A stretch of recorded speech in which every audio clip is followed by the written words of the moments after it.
자, 오늘은 여호수아 14장에서 특별히 갈렙이라고 하는 사람을 중심으로 말씀을 살펴보겠습니다. 제목을 갈렙, 믿음의 사람의 삶의 방식을 보여주다, 그렇게 정해봤어요. 갈렙, 믿음의 사람의 삶의 방식을 보여주다.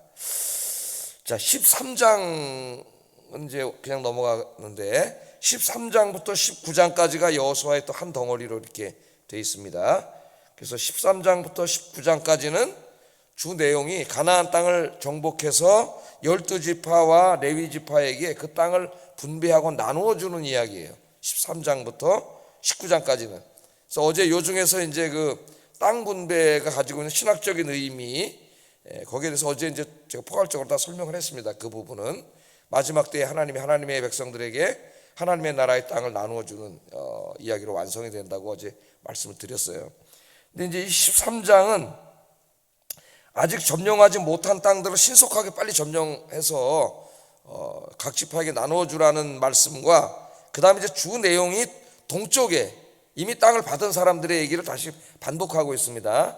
거기에 누가 있어요? 요단강 동쪽에 르우벤 지파, 갓 지파, 므낫세 지파 중에 반, 2분의 1. 2분의 1은 서쪽에 얻었죠, 요단강. 이렇게 세 지파에게 땅을 나눠주는 동쪽 땅 분배 내용이 13장에 나와요. 그래서 이 내용은 이제 민수기에서도 살펴봤고 이미 이루어진 일이기 때문에 13장은 그냥 넘어가고 14장부터는 공부를 하는데 14장부터 19장까지는 요단강 서쪽 지역, 요단강 이제 건너서 서쪽 지역의 땅을 다 정복해 가지고 몇 지파가 남았어요? 9지파 반이 남았죠. 므낫세는 반 지파 저쪽 줬으니까 9지파와 므낫세 반 지파에게 서쪽 땅들을 분배하는 내용이 14장부터 19장까지입니다. 그래서 여러분 이제 한번 19장을 이렇게 한번 성경책을 여기를 손으로 이렇게 접어놓고 19장 제일 끝에 보시면은 한번 열어보세요. 19장 51절 한번 읽어보겠습니다. 시작.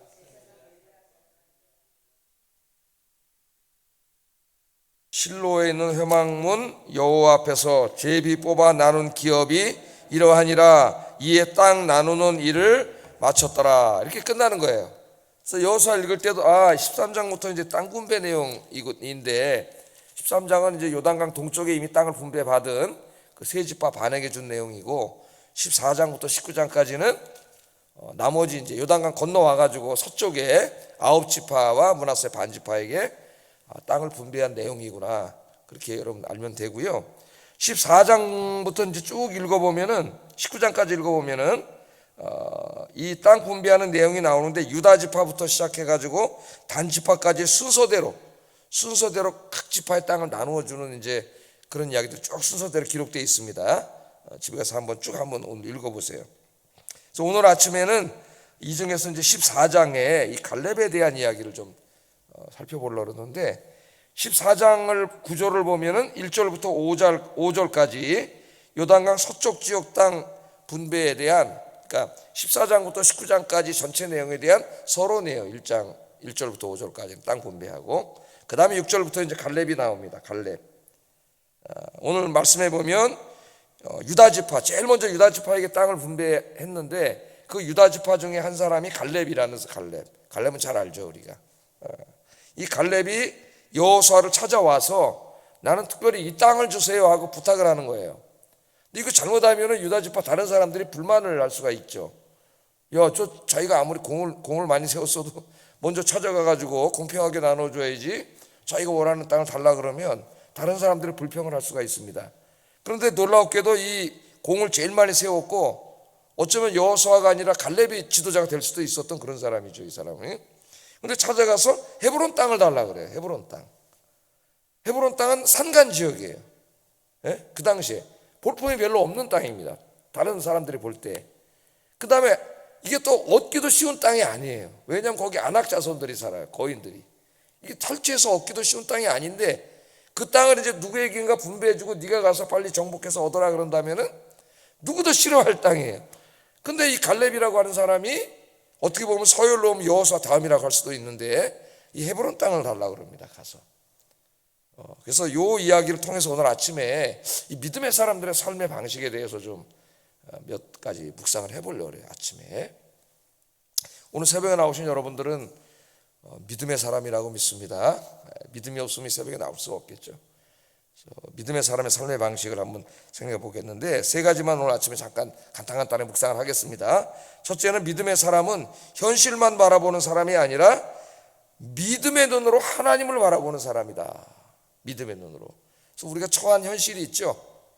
현실이 힘들고 어렵고 또 내가 이걸 극복하고 내 꿈을 이루기에는 뭔가 불가능한 것 같고 이렇게 보일지 모르지만, 믿음의 사람은 현실을 보지만, 현실을 무시하는 게 아니라 현실을 보지만은 더욱더 믿음의 눈으로 하나님을 바라보는 사람이다. 여호수아, 이 갈렙이 그런 사람이었다는 거예요. 자, 6절에서 8절까지 보면은 이 갈렙이 여호수아를 찾아와서 헤브론 땅을 요구하기 전에 왜 자기가 헤브론 땅을 요구하는가를 이제 이야기하는 내용이 나옵니다. 6절 8절, 그때 유다 자손의 길갈에 있는 여호수아에게 나오고, 제일 먼저 유다 자손을 줬다 그랬죠. 유다 자손이 나오고, 그 다음에 그니스 사람 여분네의 아들 갈렙이 여호수아에게 말하되 여호와께서 가데스 바네아에서 나와 당신에게 대하여 하나님의 사람 모세에게 이르신 일을 당신이 아는 바라. 가데스 바네아 사건은 유명한 사건이죠. 내 나이 40세에 여호와의 종 모세가 가데스 바네아에서 나를 보내어 이 땅을 정탐하게 하였으므로 내가 성실한 마음으로 그에게 보고하였고, 나와 함께 올라갔던 형제들은 그 백성의 간담을 높게 하였으나 나는 내 하나님 여호와께 충성하였으므로. 그러니까 지금으로부터 이때 이제 이 갈렙의 나이가 85세입니다. 가데스 바네아에 있을 때 몇 살이라 그랬어요? 40세. 그러니까 그때 이후로 45년이 흐른 거예요. 45년. 40년 동안 이제 광야길 헤매다가 이렇게 해서 이제 이 땅을 들어오게 된 것이죠. 자, 가데스 바네아 사건은 민수기 13장에서 우리가 자세히 공부했습니다.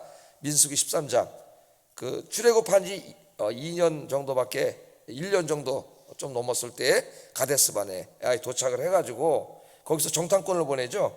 그러니까 원래는 가나안 남쪽에서 북쪽으로 이제 이렇게 진입하게 돼 있었는데, 거기서 불신앙을 보이기 때문에 들어가지 못하고 나머지 38년 동안 광야길을 헤매다가 그 불신앙했던 사람들 다 죽고, 그 자식들만 모압 형제를 통해서 이제는 중부지방으로 들어가게 되죠. 요단강을 건너서. 원래는 남쪽 지방으로 올라갔으면 요단강을 안 건너도 되는데 돌아서 요단강을 건너게 되는 거예요.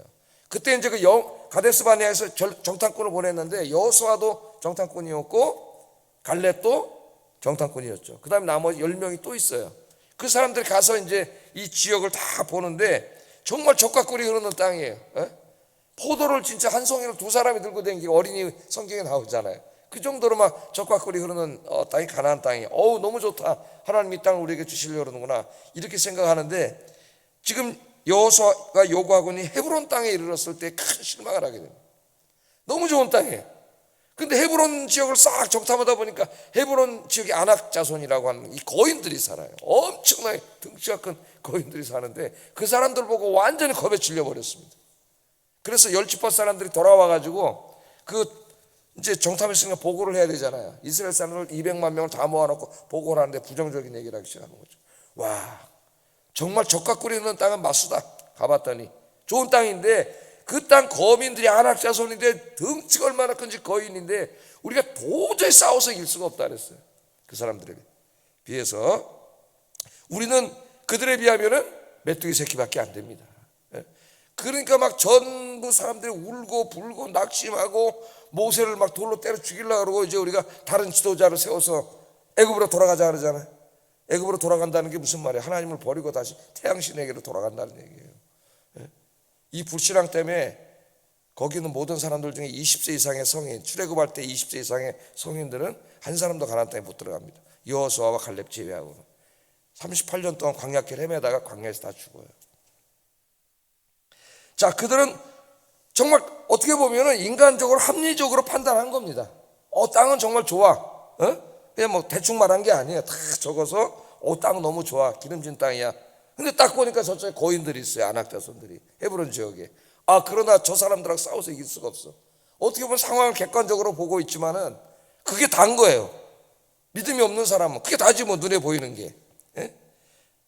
뭘 바라보지 못하는 거죠. 그 땅을 주시겠다고 약속하신 전능하신 하나님을 바라보는 믿음이 없는 거예요. 그러니까 현실만 보고 좌절하고 절망하는 거예요. 하나님 도와주신다 그랬는데, 주신다 그랬는데, 여러분, 우리 믿음의 사람들도 현실을 무시하는 사람이 아닙니다. 현실을 뭐 판단하고 뭐 다 점검하고 이런 거 안 하는 사람이 아니에요. 믿음의 사람도 누구보다도 더 열심히 그런 걸 해요. 이 여호수아도. 그러나 중요한 거는 믿음의 사람은 이 육신의 눈으로 현실만 바라보는 게 아니라 믿음의 눈으로 현실을 바라보는 거예요. 이게 다른 거예요. 현실을 합리적으로 객관적으로 다 보는데, 과학적으로 믿음의 사람들도 정확히 분석을 하는데 거기서 그치지 않고 그 상황을 육신의 눈으로만 보는 게 아니라 믿음의 눈으로 바라보는 거예요. 전능하신 하나님의 눈으로. 할렐루야. 이 이스라엘 사람들이 하나님을 원망하고 모세와 아론을 원망하면서 절대 해서는 안 될 말을 합니다. 이때 한번 민수기 14장 2절 3절 한번 읽어보겠습니다. 시작. 어찌하여 여호와가 우리를 그 땅으로 인도하여 칼에 쓰러지게 하려 하는가? 우리 처자가 사로잡히리니 애굽으로 들어가는 것이 낫지 아니하냐? 이런 말을 해요. 여기 무슨 말을 해요? 이 광야에서 죽었으면 좋았을 것을, 이 말을 합니다. 이 광야에서 죽었으면 좋았을 것을. 여러분, 말을 절대 함부로 하면 안 돼요. 이 광야에서 죽었으면 좋았을 것을. 이 광야에서 죽었으면 좋았을 것을. 그 다 죽었어요. 38년 동안에 그 말을 하고 불평한 모든 사람이 광야에서 다 죽었습니다. 그때 이제 갈렙이, 지금 갈렙이 그 얘기하는 거죠. 갈렙이 벌떡 일어났어요. 믿음의 사람 갈렙이 똑같은 걸 보고 왔는데 갈렙이 이렇게 말을 합니다. 민수기 14장 7절 9절. 이스라엘 자손의 온 회중에게 말하이르되 우리가 두루다니며 정탐한 땅은 심히 아름다운 땅이라 여호와께서 우리를 기뻐하시면 우리를 그 땅으로 인도하여 들이시고 그 땅을 우리에게 주시리라. 이는 과연 젖과 꿀이 흐르는 땅이니라.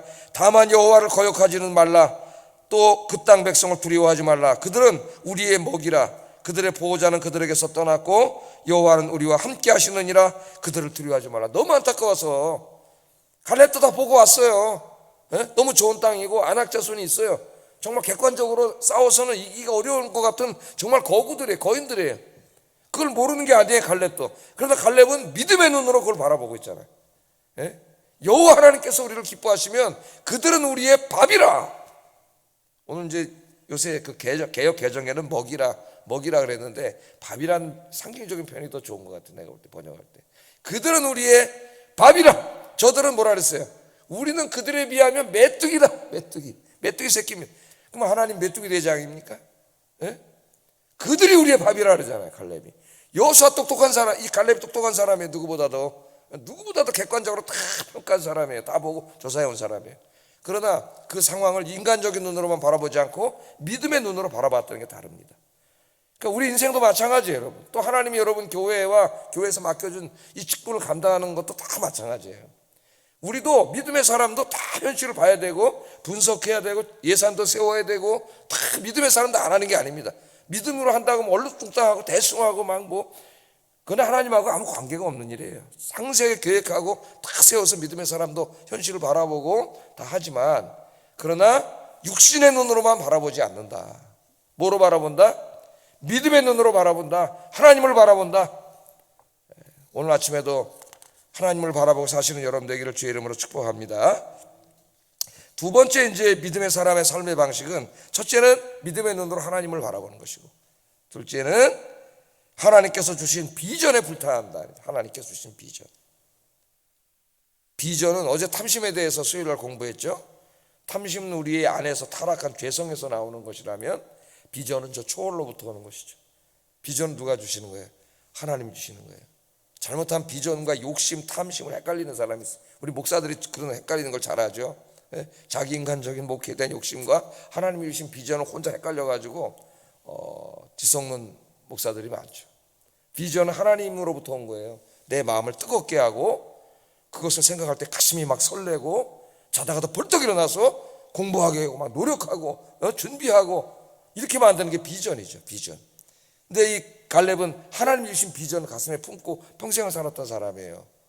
여러분은 어떤 비전을 주셨습니까? 하나님. 9절 한번 읽어보겠습니다. 뭐라 그러는지 시작.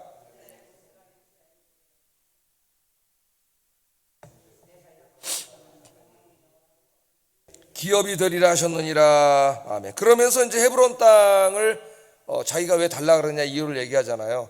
그때 여호수아와 갈렙이 이렇게 긍정적인 보고 믿음의 보고를 했는데 그날에 모세가 맹세하여서 하나님 앞에 맹세하고 이르기를 갈렙을 보고 기뻐하면서 뭐라 그랬다. 네가 발로 밟은 땅을 다 너와 내 후손에게 주리라. 그 땅이 헤브론 땅이잖아요. 헤브론 땅. 그래서 그 땅에 대한 이제 비전을 본 겁니다. 근데 갔다 왔잖아요. 갈렙이 산간지방이에요. 아낙 자손들이 시끌시끌한 곳이야. 왜 하필이면 나가서 충성스러운 사람에게 저 평지 좋은 땅, 기름진 땅, 농사 짓기 쉬운 땅, 살기 좋은 곳이 많은데 왜 이 땅을 나한테 준다 그랬을까? 이렇게 생각했을 거예요. 보통 사람 같으면. 그러나 믿음의 사람인 갈렙은 그렇게 바라보지 않았고 먼 미래를 바라봤어요. 미래를. 여기에 대해서는 내가 또 갈렙에 대해 설교하면서 설교한 내용들이 아마 여러분 기억나시는 분 있겠지만 블루오션 스트래터지 해가지고 많이 설교를 한 적이 있는데 오늘 그런 얘기는 하지는 않겠습니다. 자, 이때 몇 살이에요? 40살이죠. 40살.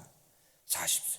저도 이제 39살 때까지 부목사 하면서 교구 목사 하면서 이제 기도를 했는데 내가 이제 하나님 40에는 내가 목회를 해야 되지 않겠습니까? 그래가지고 기도를 했어요. 저 입사라고 작정 기도를 하고 40일 이제 금식하면서 아침 한 끼씩 금식하면서 새벽 기도하면서 막 둘이 나와서 새벽에 기도하고 그 응답의 결과가 우리 아이언교회예요. 아이언교회 40에 40에 불탈 때인데 요새 보니까 이제 담임은 한 50에 나가시더라고.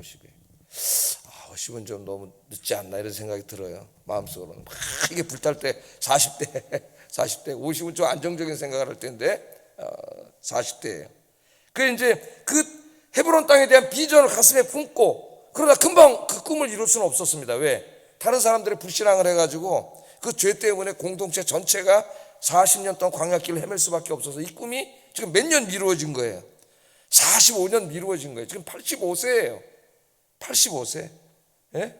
85세니까 한번 생각해 보세요. 그런데 지금 갈렙은 이 비전에 막 불타고 있습니다. 85세인데 예? 불타고 있어요. 45년 동안 이 꿈을 포기하지 않은 거죠. 광야길을 걸으면서도 언젠가 내가 보고 왔던 40살 때 본 거잖아요. 비전은 원래 뭐예요? 본다는 말이에요. 본다는 말. 예? 그 내가 보고 왔던 그 헤브론 땅, 산간 지역이고 힘든 땅이지만은 저 땅을 잘 개간하면은 엄청난 도시를 만들 수 있겠다. 이게 이제 도전적인 사람들이 갖는 마음이죠. 예? 이 마음을 품고 45년 동안 기도를 해왔고 이제 땅을 분배할 딱 그때가 오니까 땅 나가서 아무도 가지 않으려고 하는 땅, 아무도 갖지 않으려고 하는 땅, 그 땅을 가서 나에게 달라 그랬어요. 도전적인 정신이 있잖아요. 왜 그 땅을 달라 그래요? 하나님 주신 비전이잖아요. 하나님이 가슴에 주신 거예요. 여러분 인생에도 또 이 신앙생활에도 하나님 주신 비전이 있습니다. 그 비전을 가슴에 품고 그 비전은 뭐라 그랬어요? 하나님 주신 것이고 그것만 생각하면 가슴이 뛰고 삶에 의욕이 넘치고 활력이 넘치고 그게 비전이에요. 비전. 그 꿈을 기도하면서 이루시는 여러분 되기를 주의 이름으로 축복합니다. 여호수아는 85세에 지금 이걸 받아가지고 그 엄청난 헤브론 땅을 일구었고 우리 사무엘서에서 공부했지만 다윗이 맨 처음에 왕이 돼서 남북조 시대에 7년 동안 헤브론을 수도로 삼고 나를 다스렸잖아요. 예? 그 도시가 얼마나 크게 발전했는지 알겠죠. 아무것도 없는 곳. 제가 그때 설교를 하면서 블루오션 스트래터지를 이야기하면서 사람들이 너무 많아서 서로 가려고 하는 거기에 가서 경쟁하지 말고 아무도 없는 푸른 바다에 나가면 거기에 이제 무한한 꿈을 펼칠 수 있고 무한한 상상력과 창의력을 펼쳐서 자기 꿈을 펼칠 수 있다. 이 갈렙은 그런 사람이었다. 그런 사람. 목사들도 목회를 하는 막 도시에 막 너무 많은 교회가 불룩불룩 거기 가서 또 어떻게 해보겠다 그러지 말고 좀 이 갈렙과 같은 마음을 가졌으면 좋겠어. 갈렙과 같은 이 큰 마음, 상간적을 안악자손이 있고 상간적이 있지만 하나님이 나에게 주신다고 했으니 이 비전을 갖고 여러분들 인생에 큰 비전을 갖고 기도하시기를 주의 이름으로 축복합니다. 마지막으로 이제 이 갈렙의 삶에서 우리가 배우는 믿음의 삶의 방식은 하나님의 일에 용기 있게 도전했다는 거예요. 용기 있게. 하나님 주신 비전을 이루는데 성경을 잘 보면은 갈렙이 점령해야 하는 헤브론은 결코 쉬운 곳이 아니었습니다. 아낙 자손들이 여전히 살고 있는 땅이었어요. 11절 12절 한번 읽어보겠습니다. 시작. 내 힘이 그때나 지금이나 같아서 싸움에나 출입에 감당할 수 있으니 그날에 여호와께서 말씀하시니 산지를 지금 내게 주소서. 당신도 그날에 들으셨거니와 그곳에는 아낙 사람이 있고 그 성읍들은 크고 견고할지라도 여호와께서 나와 함께 하시면 내가 여호와께서 말씀하신 대로 그들을 쫓아내리라. 아멘. 85세인데요 우리나라 나이 지금 85세라 한번 생각해 보세요. 놀라운 말을 합니다. 내 나이가 85세지만 뭐라 그래요? 45년 전 가나안 정탐을 갈 때와 같이 여전히 나는 강건합니다. 강건합니다. 그러고 있잖아요. 여전히 강건합니다. 그때처럼 능히 전쟁에 나가서 싸울 만큼 강건합니다. 여호사가 만류할까봐 당신이 하기에는 너무 나이가 많지 않습니까? 안옥자서는 고인들인데 얘기할까봐 내가 45년 전이나 지금이나 강건하고 그때 나가서 싸운 그 파워가 다 있습니다. 그렇게 얘기를 해요. 비록 아직도 아낙 자손들이 거기 지키고 있지만은 여호와께서 함께 하시면 능히 내가 쫓아낼 수 있습니다. 그러니까 그 땅을 나에게 주세요. 그러니까 여러분 얼마나 도전적이에요. 예? 빅터 프랭클은 80세 넘어서도 암벽 등반을 했다 그랬잖아요. 그죠? 빅터 프랭클이라고 하는 그 유명한 심리학자는 물론 젊어서부터 한 겁니다. 암벽 등반을 했어요. 그래서 저도 이제 환갑인데 축구를 하고 있잖아요. 요새 운동장을 못 빌려서 잘 못하고 있는데 40대에 와서 했는데 20년 동안 지금도 강건하게 뛰고 있습니다. 뛰고 있어요. 그러니까 85세인데 우리 집사님하고 장로님 80세도 안 돼 있었잖아요. 그죠? 아직 청춘이야, 청춘. 85세에 하나님 주신 비전을 품고 그 어려운 곳에 가서 내가 아직까지 강건하고 능히 내가 도전할 수 있습니다. 이걸 읽으니까 저도 힘이 확. 나는 애들인데 아직 갈렙에 비하면 아직 애들이잖아요. 예? 60, 이제 60, 애들이야, 애들. 청춘이야, 청춘. 놀라운 일을 해요. 이제 빅터 프랭클 책을 읽고 정말 깜짝 놀랐어요. 그 전기를 읽고 85세 암벽을 등반하고 90 넘어까지 살았는데, 예? 하나님의 일을 끝까지 하면서 강건하게, 야, 대단하다, 대단하다. 이시영 박사 정신과에서 아시잖아요. 그럼 80이 넘어서 새로운 걸 그림을 배워가지고 책을 동양화를 배워서 책을 내. 80이 넘어서 아직도 배울 게 너무 많아. 예? 배울 게 너무 많대요. 아직도 큰 도전을 받았어요. 여러분 강건하시게 오늘부터 여러분 힘없다 주저앉고 늙었다 이러지 마시고 강건하게 일어나서 정말 강건하게 힘으로 하나님 붙잡고 비전을 이루어가시는 우리 아임교 성도님들 되시기를 주의 이름으로 축복합니다.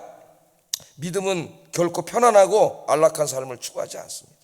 저도 늘 기도가 편안한 삶을 추구하지 말게 해주세요. 편안하려고 하지 말게 해주세요. 이렇게 기도하고 있어요. 그런 마음이 들어요. 자꾸 나이가 들수록. 그런 마음 들지 않게 해주세요. 에너제틱하게 해주세요. 에너지가 넘치고 비전에 불타고 할렐루야. 여러분 하나님을 향한 비전, 복음에 대한 비전, 또 여러분 인생에 대한 비전에 불타서 오늘 여호사처럼 이렇게 도전적으로 모험적으로 그렇게 열심히 살아가시는 안임교 성도님들 되시기를 주의 이름으로 축복합니다. 하나님이 기뻐하셔가지고 13절 15절 이 헤브론 땅을 갈렙과 후손들에게 영영히 주셨어요. 이런 자세를 기뻐하시고 한번 읽고 기도하겠습니다. 13절 15절 시작.